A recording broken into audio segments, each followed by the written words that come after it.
Hi hello friends, ಎಲ್ರಿಗೂ VSSDB Kannada blogs ಚಾನಲ್ಗೆ ಸ್ವಾಗತ ಸುಸ್ವಾಗತನ ಹೇಳುತ್ತಾ ಇವತ್ತಿನ ಒಂದು ವಿಡಿಯೋನ ಸ್ಟಾರ್ಟ್ ಮಾಡ್ತಾ ಇದ್ದೀನಿ. ಫ್ರೆಂಡ್ಸ್, ತುಂಬಾ ದಿನ ಆಗಿತ್ತು ವಿಡಿಯೋ ಅಪ್ಲೋಡ್ ಮಾಡಿ. ವೀಡಿಯೋಸ್ಗಳು ಮಾಡಲಿಲ್ಲ ಅಂತ ಹೇಳಿ ಅಪ್ಲೋಡ್ ಮಾಡ್ತಾ ಇಲ್ಲ ಅಂತಲ್ಲ, ಆದರೆ ಏನೋ ಅದು ಸ್ವಲ್ಪ ಎಡಿಟಿಂಗ್ದೇ ಪ್ರಾಬ್ಲಮ್ ಆಗ್ತಾ ಇತ್ತು ಅಂತ ಹೇಳಿದರೆ ಮೊಬೈಲಲ್ಲಿ ಎಷ್ಟೇ ವೀಡಿಯೋ ಮಾಡಿದ್ರು ಅದು ಸ್ಟೋರೇಜ್ ಎಲ್ಲಿ ಡಿಲೀಟ್ ಆಗಿಬಿಡ್ತಿತ್ತು. ಹಿಂಗೋ ಮಾಡಿ ಸ್ವಲ್ಪ ವೀಡಿಯೋಗಳನ್ನೆಲ್ಲ ರೀಕಲೆಕ್ಟ್ ಮಾಡಿಕೊಂಡು ಮತ್ತೆ ಅಪ್ಲೋಡ್ ಮಾಡ್ತಾಯಿದ್ದೀನಿ. ಹಾಗೆ ಯಾರೆಲ್ಲ ಇನ್ನೂ ನಮ್ಮ ಚಾನಲ್ನ ನೋಡಿ ಸಬ್ಸ್ಕ್ರೈಬ್ ಮಾಡ್ಕೊಂಡಿಲ್ವ, ದಯವಿಟ್ಟು ನಮ್ಮ ಚಾನಲ್ನ ಸಬ್ಸ್ಕ್ರೈಬ್ ಮಾಡ್ಕೊಳ್ಳಿ ಅಂತ ಹೇಳುತ್ತಾ, ಮನುಷ್ಯನಿಗೆ ಫ್ರೆಂಡ್ಸ್ ಯಾವಾಗ ಕಷ್ಟ ಬರುತ್ತೋ ಆವಾಗ ಮಾತ್ರ ದೇವ್ರನ್ನ ನೆನಪಿಸ್ಕೋಬಾರ್ದು. ಕಷ್ಟ ಸುಖ ಎಲ್ಲ ಟೈಮಲ್ಲೂ ದೇವ್ರನ್ನ ನೆನಪಿಸ್ಕೋತಾನೆ ಇರಬೇಕು. ಕೆಲವೊಂದು ಸರಿ ನಾವು ದೇವ್ರನ್ನ ಮಾಮೂಲಿ ಪೂಜೆ ಮಾಡೋದಕ್ಕೂ ಮನೇಲಿ ವಿಘ್ನ ವಿನಾಯಕನ ಕರೆಸಿ ಒಂದು ಗಣಪತಿ ಹೋಮ ಹಾಕ್ಸೋದಕ್ಕೂ ಎಷ್ಟೊಂದು ಡಿಫ್ರೆನ್ಸ್ ಇರುತ್ತೆ ಅಂತ ಹೇಳಿದ್ರೆ ನಿಜವಾಗ್ಲೂ ಮನಸ್ಸಿಗೆ ತುಂಬಾ ನೆಮ್ಮದಿ ಆಗುತ್ತೆ ಗಣಪತಿ ಹೋಮನ ಹಾಕ್ಸೋದ್ರಿಂದ ಅಲ್ವಾ. ಎಲ್ಲ ವಿಘ್ನಗಳನ್ನ ನಿವಾರಣೆ ಮಾಡೋ ಗಣಪನ ಒಂದು ಆರಾಧನೆಯನ್ನು ಮನೇಲಿ ಮಾಡ್ತಾಯಿದ್ವಿ. ಆ ಒಂದು ವಿಡಿಯೋನ ಅಪ್ಲೋಡ್ ಮಾಡಿದ್ದೆ.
ಎಲ್ಲ ವಿಘ್ನಗಳನ್ನು ನಿವಾರಣೆ ಮಾಡಪ್ಪ ಅಂತ ಹೇಳಿ ಗಣಪನ ಬೇಡುತ್ತಾ ಇದು ನೆಕ್ಸ್ಟ್ ಡೇ ಒಂದು ವಿಡಿಯೋ ಫ್ರೆಂಡ್ಸ್.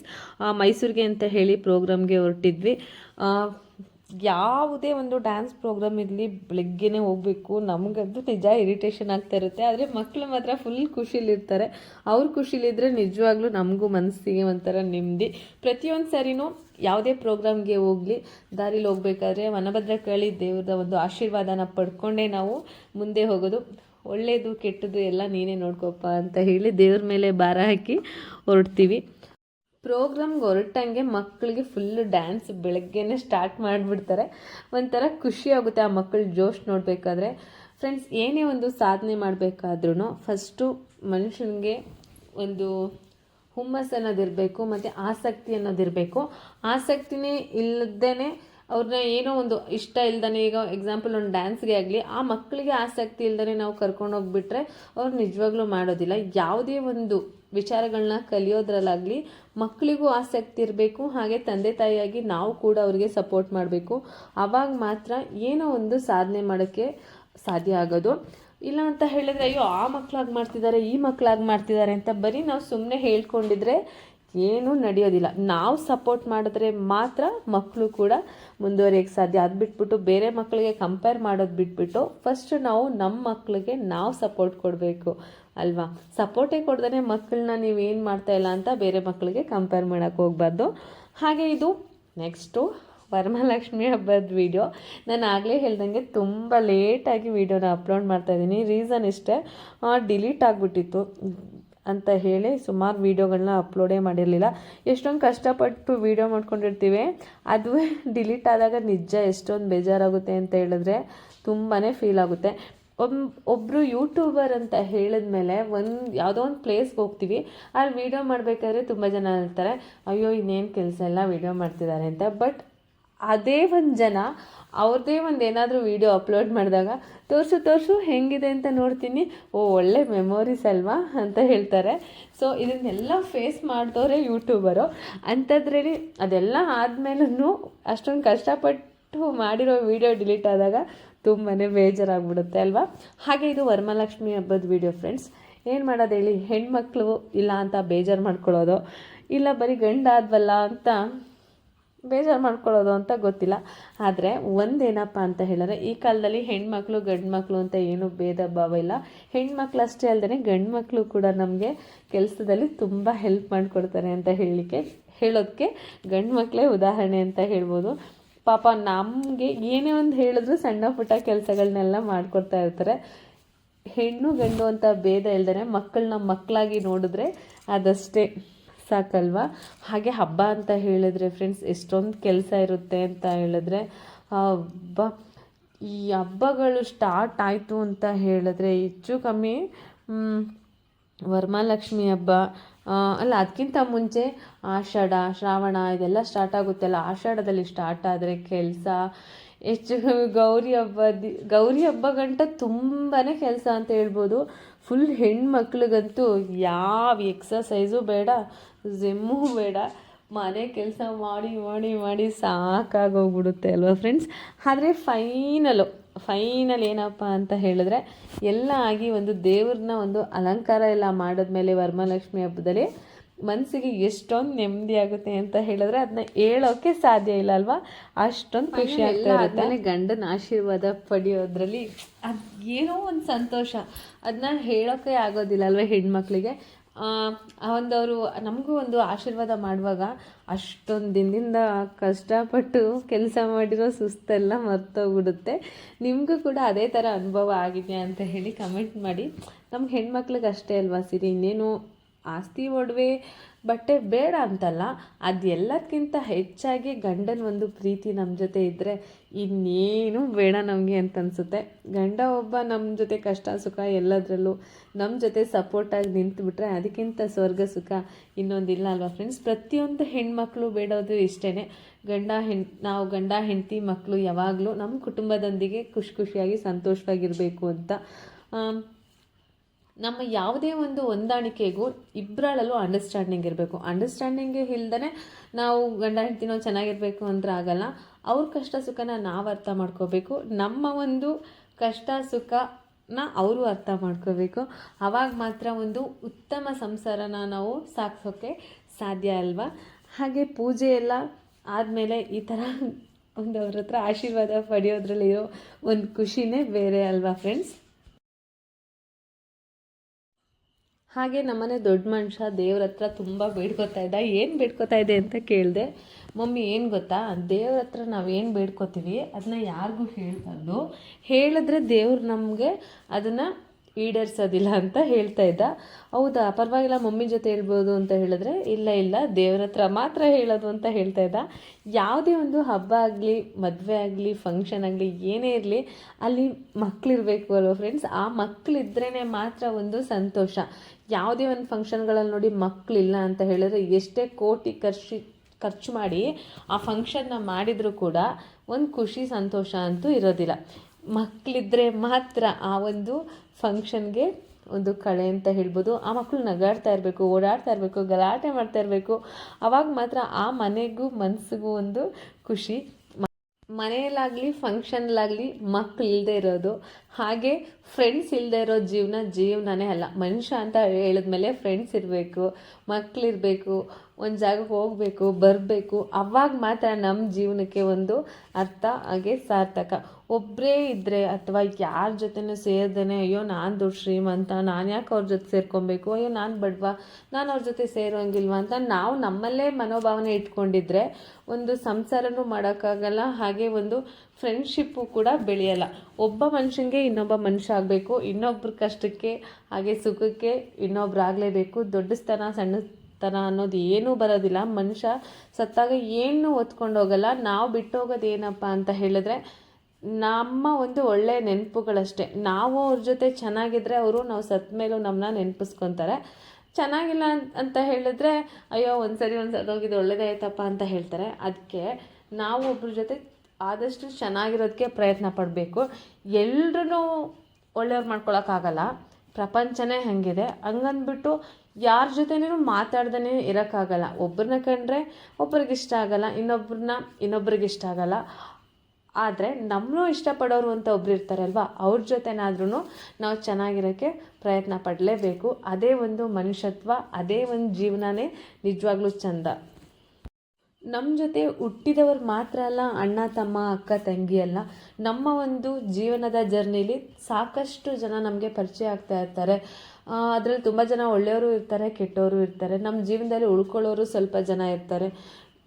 ಹಾಗೆ ನಮ್ಮ ಒಂದು ಜೀವನದ ಜರ್ನಿಲಿ ಬರ್ತಾ ಇರ್ತಾರೆ. ನಮ್ಮ ಕಷ್ಟ ಸುಖಕ್ಕೆ ಆಗೋ ಎಲ್ಲರನ್ನೂ ನಮ್ಮ ಜೊತೆ ಆದಷ್ಟು ಇಟ್ಕೊಳ್ಳಿಕ್ಕೆ ಟ್ರೈ ಮಾಡಬೇಕು. ಕೆಲವೊಂದು ಸರಿ ಸಿಕ್ಕಿರೋ ಸಂಬಂಧಗಳನ್ನ ನಾವು ಕಳ್ಕೊಳ್ಳೋಕೆ ಹೋಗಬಾರ್ದು. ತಪ್ಪು ಯಾವಾಗಲೂ ಒಂದು ಸೈಡಿಂದನೇ ಆಗಿರಲ್ಲ, ಎರಡೂ ಸೈಡಿಂದನೂ ಕೂಡ ಆಗಿರುತ್ತೆ. ಸಣ್ಣ ಪುಟ್ಟ ತಪ್ಪಾದಾಗ ಅಡ್ಜಸ್ಟ್ ಮಾಡಿಕೊಂಡು ಜೀವನ ಮಾಡ್ಕೊಂಡು ಹೋಗಬೇಕು. ಯಾಕೆ ಅಂತ ಹೇಳಿದ್ರೆ ಕೆಲವೊಂದು ಸರಿ ಒಂದು ಸಂಸಾರನ ಕಳ್ಕೊಳ್ಳೋದು ತುಂಬ ಸುಲಭ, ಆದರೆ ಆ ಸಂಸಾರಗಳೇ ಇಲ್ಲದೇ ಇರೋಂಗೆ ಬದುಕೋದಿದೆಯಲ್ಲ ತುಂಬಾ ಕಷ್ಟ. ಅದು ನಾವು ನಮ್ಮ ಜೀವನದಲ್ಲಿ ಕಲಿತ ಪಾಠ. ಇಲ್ಲಿ ನೋಡಿ, ಇವಾಗ ನೆಕ್ಸ್ಟ್ ರಕ್ಷಾಬಂಧನ ಸ್ಟಾರ್ಟ್ ಆಯಿತು. ಮಕ್ಳಿಗಂತೂ ತುಂಬ ಖುಷಿ ರಾಖಿ ಕಟ್ಟೋದು ಅಂತ ಹೇಳಿದ್ರೆ. ಎಷ್ಟು ಖುಷಿ ಅಂತ ಹೇಳಿದ್ರೆ ಅವ್ರ ಕೈ ತುಂಬ ರಾಖಿ ಇರಬೇಕು, ಅವಾಗ ಮಾತ್ರ ಅವ್ರಿಗೆ ಖುಷಿ. ಆವಾಗ ನಮ್ಮನ್ನ ಪ್ರಶ್ನೆ ಬೇರೆ ಕೇಳೋದು, ಮಮ್ಮಿ ನೀವು ರಾಖಿ ಕಟ್ಟಿಸ್ಕೊತಿದ್ರ ಅವಾಗ ಅಂತ ಅವ್ರು ನಮ್ಮನ್ನ ಕೇಳೋಂತ ಇರ್ತಿದ್ರು. ಆವಾಗ ನಮಗೆ ನಮ್ಮ ಒಂದು ಬಾಲ್ಯ ನೆನಪಾಗ್ತಿತ್ತು. ಕೈ ತುಂಬ ರಾಖಿ ಇರಬೇಕು. ನಮ್ಮ ಕಾಲದಲ್ಲಿ ಹೆಂಗೆ ಅಂತ ಹೇಳಿದ್ರೆ, ಯಾರಾದರೂ ರಾಖಿ ಕಟ್ಟಿ ಕೈ ಫುಲ್ ಇದ್ದರೆ ಅಯ್ಯೋ ನಮ್ಮಷ್ಟು ಶ್ರೀಮಂತರು ಇನ್ಯಾರೂ ಇಲ್ಲ ಅಲ್ವಾ ನಮಗೆ. ನಾವು 80s ಕಿಡ್ಸ್ಗೆ ಅದರ ಅನುಭವ ಇದೆ. ಸಣ್ಣ ಪುಟ್ಟ ವಿಷಯಗಳನ್ನೂ ನಾವು ಎಷ್ಟೊಂದು ಎಂಜಾಯ್ ಮಾಡಿರ್ತೀವಲ್ವ. ಆದರೆ ಈಗಿನ ಕಾಲದ ಮಕ್ಕಳಿಗೆ ನಮ್ಮ ಒಂದು ಬಾಲ್ಯದಲ್ಲಿದ್ದಷ್ಟು ಯಾವುದೇ ಒಂದು ಪ್ರತಿಯೊಂದು ಆಟಗಳಾಗಲಿ, ನಮ್ಮ ಒಂದು ದಿನಚರಿಗಳಾಗಲಿ ಈಗಿನ ಕಾಲದ ಮಕ್ಕಳಿಗಿಲ್ಲ. ಯಾಕೆ ಅಂತೇಳಿದ್ರೆ ನಮ್ಮ ಕಾಲದಲ್ಲಿ ಮೊಬೈಲ್ ಇರಲಿಲ್ಲ, ಈ ಕಾಲದಲ್ಲಿ ಮೊಬೈಲ್ ಇದೆ. ಆದಷ್ಟು ಮೊಬೈಲ್ಗೆ ಅಡಿಕ್ಟ್ ಆಗಿಬಿಟ್ಟಿರ್ತಾರೆ ಮಕ್ಕಳಿಗೆ. ನಮ್ಮ ಥರ ಗ್ರಾಮೀಣ ಕ್ರೀಡಾಕೂಟಗಳೆಲ್ಲ ಇವ್ರಿಗೆ ಗೊತ್ತೇ ಇಲ್ಲ. ಆದ್ರೂ ಎಲ್ಲೋ ಒಂದು ಕಡೆ ಕೆಲವೊಂದಷ್ಟು ಊರುಗಳಲ್ಲಿ ನಾವು ಮಕ್ಕಳಿಗೆ ಪ್ರತಿಯೊಂದನ್ನು ಹೇಳಿಕೊಟ್ರೆ ಅದು ಅವ್ರಿಗೂ ಕೂಡ ಕಂಟಿನ್ಯೂ ಆಗ್ತಾ ಹೋಗ್ತಾ ಇರುತ್ತೆ. ಎಷ್ಟೊಂದು ಖುಷಿ ಪಡ್ತಾ ಇದ್ದಾರೆ ನೋಡಿ ಮಕ್ಕಳು. ಅಯ್ಯೋ ರಾಖಿ ಕಟ್ಟಿಸ್ಕೊಂಡು ಒಂಥರ ಖುಷಿ ಇವ್ರಿಗೆ ಹೇಳೋದೇ ಬೇಡ ಇವ್ರ ಖುಷಿನ. ಈ ರಾಖಿ ಕಟ್ಟಿರೋದು ಹೆಂಗೆ ಅಪ್ಪ ಅಂತ ಹೇಳಿದ್ರೆ, ಇವಾಗಿನ ಚಿನ್ನದ ರೇಟಲ್ಲಿ ಒಂದು ದೊಡ್ಡ ಬ್ರೇಸ್ಲೈಟ್ ಮಾಡಿಸ್ಕೊಟ್ರು ಅವ್ರಿಗೆ ಸಂತೋಷ ಇಲ್ಲ. ಈ ರಾಖಿ ಕಟ್ಟೋದ್ರಲ್ಲಿರೋ ಸಂತೋಷ, ಖುಷಿ ಅವ್ರಿಗೆ. ಹಾಗೆ ವರಮಹಾಲಕ್ಷ್ಮಿ ಹಬ್ಬ ಅಂತೂ ತುಂಬಾ ಚೆನ್ನಾಗಾಯಿತು. ನಮ್ಮ ಕೈಲಿ ಹೇಗೆ ಸಾಧ್ಯನೋ ಅದಕ್ಕೆ ತಕ್ಕಂತೆ ನಾವು ಪೂಜೆನ ಮಾಡಿ ಮನಸ್ಸಿಗೆ ನೆಮ್ಮದಿನ ಪಡ್ಕೊಂಡ್ವಿ ಅಂತ ಹೇಳ್ಬೋದು. ದೇವರು ಇದೇ ಥರ ಇಷ್ಟೇ ಆಡಂಬರವಾಗಿ ಮಾಡಿ ಅಂತ ಏನು ಹೇಳಿಲ್ಲ. ಆದರೆ ಆಡಂಬರ ಇಲ್ಲ ಅಂತ ಹೇಳಿದ್ರು ದೇವ್ರನ್ನ ನೆನೆಯೋ ರೀತಿಯಲ್ಲಿ ನೆನೆದ್ರೆ ದೇವರು ಯಾವಾಗಲೂ ನಮ್ಮ ಜೊತೆ ಇದ್ದೇ ಇರ್ತಾರೆ ಅನ್ನೋ ನಂಬಿಕೆ ಅಷ್ಟೇ. ಹಾಗೆ ಒಂದು ಹಬ್ಬ ಅಂತ ಹೇಳಿದಾಗ ಎಲ್ಲರೂ ಇದ್ರೇ ಖುಷಿ ಅಲ್ವಾ ಫ್ರೆಂಡ್ಸ್. ಆ ಥರ ಆ ಒಂದು ದಿನನ ನಾವು ಎಲ್ಲರೊಟ್ಟಿಗೆ ಕಳೆದಿದ್ದು ತುಂಬಾ ಚೆನ್ನಾಗಿತ್ತು. ಹಾಗೆ ದೇವ್ರು ಎಲ್ರಿಗೂ ಖುಷಿ, ಶಾಂತಿ, ನೆಮ್ಮದಿ, ಪ್ರೀತಿ, ಲಕ್ಷ್ಮಿ, ಐಶ್ವರ್ಯನ ಕೊಡಲಿ ಅಂತ ಮನಸ್ಸಲ್ಲಿ ಬೇಡ್ಕೊಳ್ತೀನಿ. ಮೇಯ್ನಾಗಿ ಆರೋಗ್ಯ ಕೊಡಲಿ. ಆರೋಗ್ಯ ಒಂದಿದ್ದರೆ ಮಾತ್ರ ನಾವು ಏನು ಬೇಕಾದರೂ ಅಚೀವ್ ಮಾಡಲಿಕ್ಕೆ ಸಾಧ್ಯ ಅಲ್ವಾ. ಹಾಗೆ ಫ್ರೆಂಡ್ಸ್, ಆಗಲೇ ಹೇಳ್ದಂಗೆ ಫ್ರೆಂಡ್ಸ್ ಇಲ್ದಿರೋದು, ಮಕ್ಳು ಇಲ್ದಿರೋ ಜೀವನ ನಿಜವಾಗ್ಲೂ ತುಂಬಾ ಬೇಜಾರು. ಹಾಗೆ ನಮ್ಮ ಟೀಮಿಂದ ನನ್ನ ಆದ್ಮಿ ಒಬ್ಬಳು ಮಿಸ್ ಆಗಿದ್ಲು ನಮ್ಮನೆ ಪೂಜೆಗೆ. ಸೊ ಒಂದು ಒಳ್ಳೆ ವಿಷಯ, ಒಳ್ಳೆಯ ಒಂದು ಸಂತೋಷದ ಸುದ್ದಿ ಕೊಡೋ ವಿಚಾರಕ್ಕಾಗಿ ಅವಳು ನಮ್ಮ ಮನೆಗೆ ಬಂದಿಲ್ಲ. ಸೊ ಪರವಾಗಿಲ್ಲ, ಹಂಗಂತ ಹೇಳಿ ಅವಳಿಲ್ಲ ಅಂತ ಹೇಳಿದ್ನ ನಾವು ತುಂಬ ಮಿಸ್ ಮಾಡ್ಕೋತಾ ಇದ್ವಿ. ಅದಕ್ಕೆ ಹಬ್ಬ ಎಲ್ಲ ಮುಗಿಸ್ಕೊಂಡು ಅಲ್ಲಿ ಅವ್ರ ಮನೆಗೆ ಒಂದು ವಿಸಿಟ್ ಕೊಟ್ಟು ಅವಳ ಜೊತೆನೂ ಸ್ವಲ್ಪ ಹೊತ್ತು ಟೈಮ್ ಸ್ಪೆಂಡ್ ಮಾಡಿ ಅವತ್ತಿನ ದಿನಾನ, ವರಮಹಾಲಕ್ಷ್ಮಿ ಹಬ್ಬದ ದಿನಾನ ತುಂಬ ಚೆನ್ನಾಗಿ ಕಳೆದ್ವಿ ಅಂತ ಹೇಳ್ಬೋದು. ನಾವು ಯಾರ ಜೊತೆ ಇರ್ತೀವಿ ಅನ್ನೋದು ಮುಖ್ಯ ಅಲ್ಲ, ಅದಕ್ಕಿಂತ ಹೆಚ್ಚಾಗಿ ನಾವು ಅವ್ರ ಜೊತೆ ಇದ್ದಾಗ ಅವ್ರಿಗೆ ಎಷ್ಟೊಂದು ಸಂತೋಷ ಆಗುತ್ತೆ ಅನ್ನೋದು ಮುಖ್ಯ ಅಲ್ವಾ. ಆ ಒಂದು ಸಂತೋಷದ ಮುಂದೆ ಬೇರೆ ಯಾವ ಒಂದು ವಿಚಾರಗಳು ಕೂಡ ಸಣ್ಣದಾಗಿ ಕಾಣಿಸ್ತದೆ ಅಲ್ವಾ. ಒಂದೊಂದು ಸರಿ ಹೇಳ್ಕೊಳಕ್ಕೆ ಆಗೋದಿಲ್ಲ ಫ್ರೆಂಡ್ಸ್. ಒಂದೊಂದು ಸಂಬಂಧಗಳನ್ನ ವ್ಯಾಲ್ಯೂ ಇದೆಯಲ್ಲ ಅದ್ರ ಬಗ್ಗೆ ಹೇಳೋಕ್ಕೂ ಆಗಲ್ಲ. ಆದರೆ ಆ ಒಂದು ಸಂಬಂಧಗಳು ನಮ್ಮ ಜೊತೆ ಇಲ್ಲ ಅಂದರೆ ಇರಲಿಕ್ಕೂ ಸಾಧ್ಯ ಇಲ್ಲ. ಮನಸ್ಸಲ್ಲಿ ನೂರಾರು ಪ್ರಶ್ನೆಗಳು ಬರುತ್ತೆ, ಮನಸ್ತಾಪ ಬರುತ್ತೆ. ಎಲ್ಲ ಬಂದ್ರೂ ನಾವು ಅದನ್ನೆಲ್ಲ ಮರೆತು ಅಡ್ಜಸ್ಟ್ ಮಾಡಿಕೊಂಡು ಎಲ್ಲರೂ ಒಟ್ಟಾಗಿರ್ತೀವಲ್ವ, ಅದೇ ಫ್ರೆಂಡ್ಶಿಪ್ಪು. ಯಾಕೆ ಕೆಲವೊಂದು ಸರಿ ನಾವೆಲ್ಲನೂ ಅಡ್ಜಸ್ಟ್ ಮಾಡ್ಕೊಂಡು ಹೋಗ್ತೀವಿ ಅಂತ ಹೇಳಿದ್ರೆ, ಆ ಒಂದು ವ್ಯಕ್ತಿಗಳಿಂದ ನಾವು ದೂರ ಇರೋಕ್ಕೆ ಇಷ್ಟಪಡೋದಿಲ್ಲ. ನಾವೇ ಇರಬೇಕು, ಎಲ್ಲರೂ ಒಟ್ಟಿಗೆ ಇರಬೇಕು ಅಂತ ನಾವೆಲ್ಲ ಎಕ್ಸ್ಪೆಕ್ಟ್ ಮಾಡ್ತಾ ಇರ್ತೀವೋ, ಆ ಒಂದು ಫ್ರೆಂಡ್ಶಿಪ್ನಾಗಲಿ ವ್ಯಕ್ತಿಗಳನ್ನಾಗಲಿ ಮಿಸ್ ಮಾಡ್ಕೊಳ್ಳೋಕ್ಕೆ ಇಷ್ಟಪಡೋದಿಲ್ಲ ಅಲ್ವಾ. ನಮ್ಮ ಜೊತೆ ಅವರು ಇಲ್ಲ ಅಂತಂದಾಗಲೂ ನಾವು ಅವ್ರನ್ನ ನೆನಪಿಸ್ಕೊಂಡು ಆ ಒಂದು ಸಮಯದಲ್ಲಿ ನಾವು ಅವ್ರಿಗೊಂದು ಸ್ಥಾನ ಕೊಡ್ತೀವಲ್ವಾ, ಅದೇ ಫ್ರೆಂಡ್ಶಿಪ್. ಎಲ್ಲರೂ ಒಟ್ಟಾಗಿ ಒಗ್ಗಟ್ಟಿಂದ ಇದ್ದರೆ ಆ ಒಂದು ಜರ್ನಿನ ಮೆಮೊರಿಗಳಿರುತ್ತಲ್ವ, ಅದನ್ನ ನಾವು ಇನ್ನೂ ಎಷ್ಟು ವರ್ಷ ಬೇಕಾದರೂ ನಮ್ಮ ಒಂದು ಜೀವನದ ಜರ್ನಿಯಲ್ಲಿ ತಗೊಂಡು ಹೋಗ್ತಾ ಇರ್ಬೋದು. ಈಗ ಒಂದು 10 ವರ್ಷದ ಹಿಂದಿನ ವೀಡಿಯೋಗಳನ್ನಾಗಲಿ ಒಂದು ಹಿಂದಿನ ವಿಚಾರಗಳನ್ನಾಗಲಿ ನೆನಪಿಸ್ಕೊಂಡಾಗ ಅಯ್ಯೋ ನಾವು ಹೆಂಗಿದ್ವಿ ಅಲ್ವಾ ಅಂತ ಅನಿಸುತ್ತೆ. ಇದನ್ನೇ ಇವತ್ತಿನ ದಿನದ ಇನ್ನೊಂದು 10 ವರ್ಷ ಮುಂದೆ ನೋಡಿದಾಗ್ಲೂ ಸೇಮ್ ಫೀಲಿಂಗ್ ಇರುತ್ತೆ. ನೋಡಿ ಯಾವ ಥರ ಇದ್ವಿ ನಾವು, ಇವಾಗ ಹೆಂಗಾಗಿದ್ದೀವಿ ಅಂತಲ್ವ. ಅದಕ್ಕೆ ನಮ್ಮ ನೆನಪುಗಳನ್ನ ಆದಷ್ಟು ನಾವು ಖುಷಿಯಾಗಿ ಸಂತೋಷವಾಗಿ ತಗೊಂಡೋಗೋದನ್ನೇ ನೋಡಬೇಕು. ಎಷ್ಟೇ ಒಂದು ಮಿಸ್ಅಂಡರ್ಸ್ಟ್ಯಾಂಡಿಂಗ್ ಬರಲಿ, ಏನೇ ಆಗಲಿ, ಆ ದಿನನ ನಾವು ಅಷ್ಟೊಂದು ಖುಷಿಯಿಂದ ಮುಂದಿನ ಒಂದು ಜೀವನದ ಜರ್ನಿಗೆ ತಗೊಂಡೋಗ್ಬೇಕು ಅಂತ ಹೇಳಿದ್ರೆ ಸ್ವಲ್ಪ ನೋವಾದಾಗಲೂ ಅಡ್ಜಸ್ಟ್ ಮಾಡಿಕೊಂಡು, ಒಬ್ರಿಗೆ ಹರ್ಟ್ ಆಯಿತು ಅಂತ ಹೇಳಿದಾಗ ಇನ್ನೊಬ್ಬರು ಸ್ವಲ್ಪ ಅಡ್ಜಸ್ಟ್ ಮಾಡಿಕೊಂಡು ಈ ಥರ ಬ್ಯಾಲೆನ್ಸ್ ಮಾಡ್ಕೊಂಡು ಹೋದರೆ ನಮ್ಮ ಒಂದು ಜೀವನ ಜರ್ನಿಯ ಪುಟದಲ್ಲಿ ನಾವು ಒಂದು ಸೂಪರ್ ಡೂಪರ್ ಆಗಿರೋ ಅನುಭವನ ನಮ್ಮ ಜೀವನದಲ್ಲಿ ಇಟ್ಕೋಬೋದು ಅಲ್ವಾ. ರಿಷಿಲಿ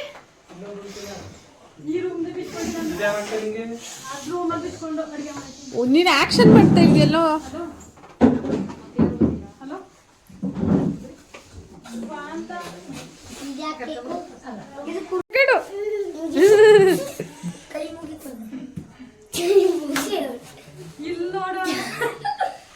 ಇಲ್ಲಿ ರಿಷಿ ನೋಡು,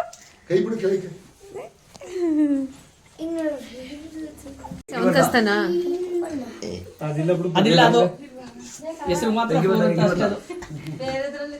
ಅದನ್ನ ಕಸ್ಬಾರ್ದು, ಸುಮ್ಮನೆ ಕೂರ್ಸೋದು ಅಂತ ಅವರು ಕಿತ್ತಾಕಿರೋದವ್ರು.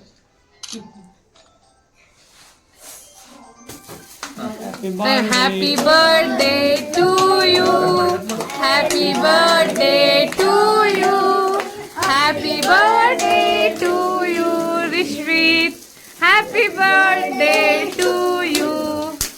ಹೇಳ್ರ ಮುಂದಕ್ಕೆ.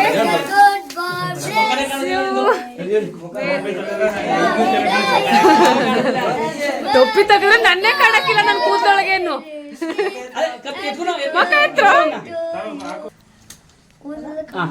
ಒಂದ್ಸರಿ ಇಲ್ಲಿ ನೋಡ್ರ ರಿಷಿ, ನಿಲ್ಸು ನೀರು. ನೋಡ್ತಾ ಇರಿ ಎಲ್ಲಾದ್ರು.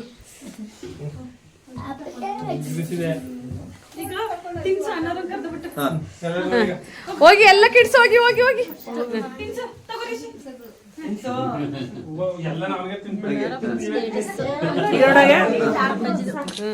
ನೆಕ್ಸ್ಟ್ ಪವಿತ್, ನೀನ್ ತಿನ್ಸವ ಅವನ್ಗೆ. ಇಲ್ಲಿ ನೋಡಿ ಪವಿತ್.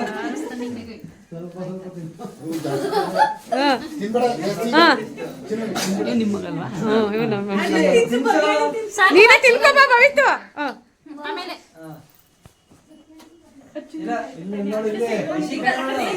ದಿಗಂತ ಹೋಗೋಣ. ಎಲ್ಲ ಬನ್ನಿ ಮಕ್ಕಳ, ನೀವೆಲ್ಲ ಬನ್ನಿ.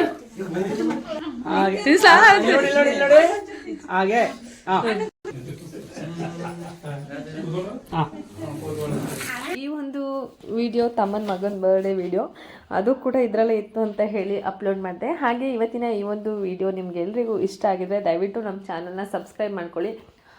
ಹಾಗೆ ಇನ್ನು ಮುಂದೆ ಬರುವ ಪ್ರತಿಯೊಂದು ವಿಡಿಯೋಗೂ ಕೂಡ ಸಪೋರ್ಟ್ ಮಾಡಿ ಅಂತ ಹೇಳುತ್ತಾ ಇವತ್ತಿನ ಈ ಒಂದು ವಿಡಿಯೋನ ಇಲ್ಲಿಗೆ ಮುಗಿಸ್ತಾ ಇದ್ದೀನಿ. Thank you friends.